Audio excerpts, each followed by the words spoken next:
Well, howdy. My name is John Oliver. This is August 29th, 2014.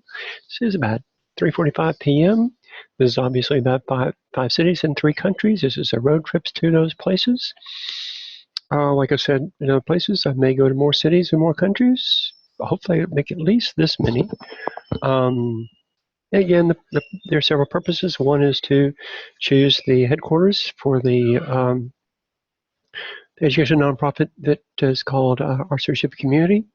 The notion is that the city is going to shape, Austin or Boston. Austin has a certain look and feel, and Austin and Boston are very, very different. So is Singapore, Mexico City, Buenos Aires, you name it.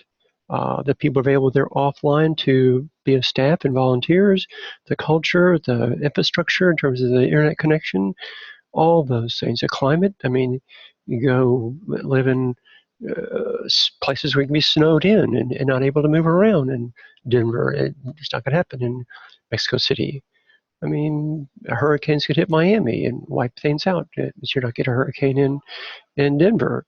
So, these things are, and the people that are there, and besides just going there, I want to go and present this vision and game plan for our stewardship community about creating the education resources to make available to those that are in severe poverty in developing countries, especially remote villages all around the world, through libraries, community-centered libraries. So I'll get feedback, and so I have a good idea of how I want it to go, and I'm welcome to, and I'm open to other inputs, and I'll get them, and I'll create partnerships, and that's what I really want. I really reached out to 2 billion people. I can do that with me and my 5 friends. That's just cuckoo. It's going to take a lot of time and a lot of money and a lot of energy, and a lot of technology, and a lot of prayers, and a lot of advice. And there's going to be cultural issues galore. In terms of, I'm a Christian. There'll be Muslims. There'll be Buddhists. There'll be communists. There'll be so how do you do with all that? Well, missionaries know that. Anthropologists, business people have been there, done that. I don't know, but I'm teachable. And anyway, so I've already done, and here are, just FYI, here are the 5 cities are those: College Station, Texas; Arlington, Texas; Plano, Texas; Oklahoma City, Oklahoma; Colorado Springs, Colorado. 3 countries are India, Philippines, and Australia. I've already done the ones on College Station, Arlington, Plano, Oklahoma City. So I'm going to do, let's try to do a wrap up here with the others. So I already mentioned these. So Colorado Springs is appealing to me today because my understanding is the headquarters for many parachurch organizations, like having an abundance of homeschoolers and super beautiful scenery. It's like, wow, that would be cool for me personally. And for people come and visit, outside people come to help us. That'd be just a cool attraction. Not to say anything ugly about the other places, but lived in Dallas since '85, and there's not a lot of pretty around here. And in a way, partly wherever I locate is going to emphasize that. Am I parachurch-like, educationally? Am I business-like? Am I college student-like? What will be drawn out the most? Just by the nature of the location, the people around me. So, and I have an affinity and an appreciation and respect for parachurch work. They have done amazing, wonderful, fabulous things in my spiritual growth, particularly through radio at first and through the internet. And I really highly value parachurch more than I do just straight up, or do local church or academia or Bible colleges or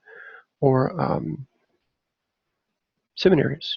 In terms of the value, in terms of the impact, in terms of what I want to align with to serve.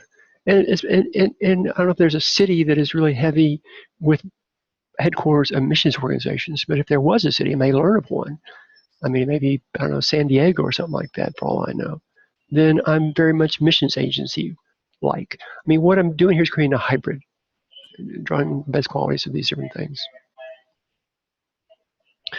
countries are India, and my impression today is that India has lots of smart engineers. It's going to take a lot of engineering and engineering-minded people and computer programmers and web developers. I mean, they got a lot of smarts. Maybe because they're so big and it's a tiny percent of the population, so it's just maybe it's just a numbers game. But I've just had an impression there's a lot of smart people in India. Of course, there's a lot of people in India, so it's kind of like, somebody said that there are more geniuses in China than there are in America. It's because, well, they have 20 times more people than we do, so no big deal. I mean, is it that kind of an issue? And that culture of India and that part of the world highly value education. Highly value. We kind of value it, really. And I'm all about education. I'm all about education. And they have the very rich and the very poor. So they have the very poor right there. And they've been struggling with these issues for a long, long, long, long time. I see, I have to bring people to speed up in the U.S. in Colorado Springs, or where people are having trouble with sanitation or with literacy issues. Well, they know that, and they have answers. They have some very, very rich people, and recently rich people that were poor. Their relatives were poor, so they would be more inclined to help, whether that's through money or referrals, or they would help me, I think. And they're very spiritual. They're not necessarily Christian in their spirituality, but they value the spirit far more than Americans ever will. Plenty of English speakers because they're an English colony. Not only, but there's, as opposed to other countries around the world that are third world kind of countries. And India is not singular. Of course, nor is America or anywhere, but, or Canada or anywhere. It's just there's not one America. There's not one India. There's plenty of English. And the South is more Christian than the North, and that's a little bit that I know.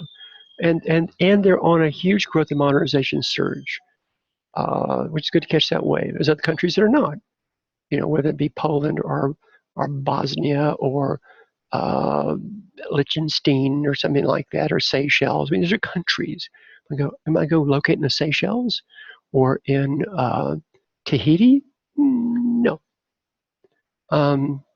And the purchasing power is more than the U.S. I mean, there's a great appeal in the countries now, particularly this one in Philippines and other countries like that, because it maybe is that the dollars. I'd be glad to come back to the U.S. 1, 2, 3 times a year, whatever, and do a fundraising kind of thing, or do thing online, raise a whole lot of money, or be in touch with a lot of rich people around the world. But dollar for dollar, every dollar, every $1,000 or $100, I could hire a lot of people, get a lot of things done in India, far more than I could in Silicon Valley. I've considered also going to Silicon Valley near Stanford University, and then that's somewhat appealing. But in terms of getting people to work, you can get 10 times as much in India than you could ever get in California, just because of cost of living. So that's a factor. That's what makes India appealing, is that hiring factor. Anyway, so that's enough of that. Philippines, I worked in seminary for 12 years, and Filipinos were always super friendly, sweet, gentle, genuine, happy people. Oh my gosh, I like friendly. I can be, well, I like to be friendly. I like to have friends and be friendly, and I can be quiet and stoical and introvert and like that. But I like that vibe, that Filipino vibe. And they have a Christian heritage. I think it was Catholic, and there would be a kind of a, and clearly I'm Protestant and I'm evangelical and I'm okay with charismatics and I'm fundamentalist and I'm eclectic, and that I am so complex that it's just amazing. But what I don't want to do, let me just say this, what I personally don't want. I'm willing to and I don't want to. You got to be careful you don't tell God what you're not going to do.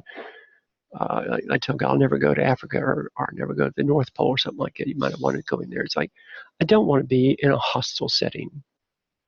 I want to say hostile to Christianity, like some Muslim countries, underground churches and secret police and persecution. It's like, that's happening and that's all well and fine, but my people I want to reach are subsistence farmers, and there's hundreds of millions of them, and I'm not out to, and I want to say Jesus Lord in John 3:16, and we're gonna have a prayer meeting and we're gonna translate the Bible, and I don't want to have the the telephones tapped and have break-ins and the computers confiscated and the staffers thrown in jail because they're Christians.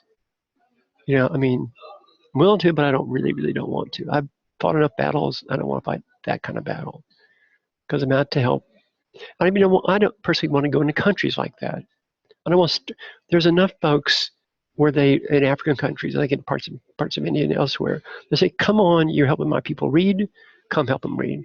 And I give them an option. If you don't want the Christian module, then just opt out of it. That's fine with me. It genuinely is. I want people to live. I want people to read. I want them to become Christians. I want the Christians to grow. Also, the thing like Philippines is it on Odesk. I looked a lot into outsourcing workers, and some of the smartest people, the best ranked of workers were Filipinos over and over. The best English skills, the best technical skills, the best clerical skills.